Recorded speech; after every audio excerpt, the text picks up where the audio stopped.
everyone, and welcome to my channel. In today's video, I'm going to unbox and set up the MacBook Air. I'll put an overview of all the details about this computer here.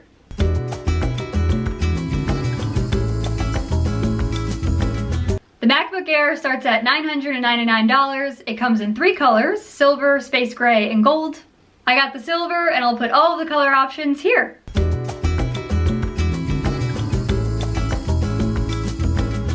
Now let's open it.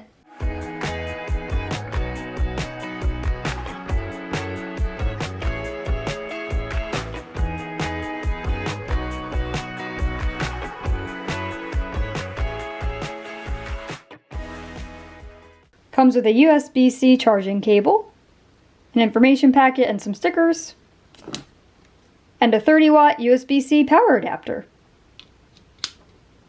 Here it is.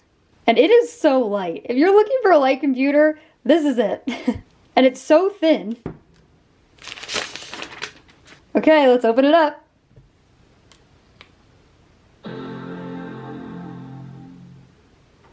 Automatically turns on. I'll go through some of these setup screens. Now I'll set up Touch ID. And I'm all set up. It has a 13.3-inch display, the backlit Magic Keyboard with the Touch ID on the upper right, and if you click on this, it's also the power button. Speakers along the sides. On the left side, there's 2 Thunderbolt ports, so you can plug in a USB-C cable into either of these. And on the right side, there's just a headphone jack. The front-facing camera is 720p, and this model still has that black bar along the top, so hopefully the next model looks more like the new MacBook Pros, so the screen feels a tiny bit bigger. And for some other details, it has the M1 chip, and they say it has up to 18 hours of battery life, which is a lot, so this laptop can last a while on one charge. And here are some of my tips and important things to know if you plan on getting this computer. If an app is ever frozen or running slow, the first thing I do is I try to quit out of it by holding down on Control and then clicking on the app.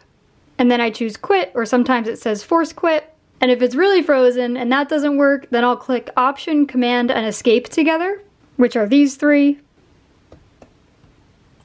And then this force quit applications window shows up, and I force quit out of the app that way.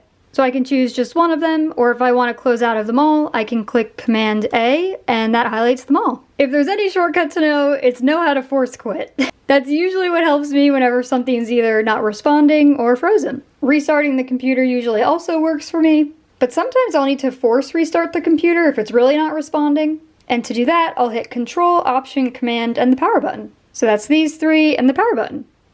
Not guaranteeing that will always fix the issue, but those are 4 things that I usually try first. Another good thing to know is how to take a screenshot. And to do that, you can hold down Shift, Command, and 3 together, which takes a picture of the whole screen. Or if you hit Shift, Command 4, it allows you to highlight a specific spot and then take a screenshot of just that. And then I can highlight wherever I want to take a picture. Those are all my tips, and if you want to reference those shortcuts later, I'll put all of them on one screen here.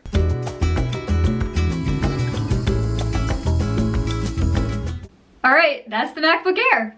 Basically, if you need a computer that's lightweight and has a ton of battery life, this is the one to get. Have to say, the color options are lacking a little, but hopefully that's coming soon with the next model. And the Touch ID is great, but Face ID would be even better, if you ask me. Overall though, the MacBook Air is a great computer. For probably most people, this is all you need. I'd say if you're doing a lot of professional editing or you want a bigger screen, then go with the MacBook Pro. Otherwise, the MacBook Air has it all. That's just what I think. And my old MacBook Air lasted 8 years with no major issues, so that's why I got another. And if you have a MacBook Air, let me know how old yours is. I'm very curious to know. And hit that subscribe button so you don't miss my next video. Everything you need to know about tech right here on this channel. I know it all, or at least I think I do. I personally think my opinions are pretty good, so. Alright, I'm gonna stop there. That's it for today. See you next time. Bye.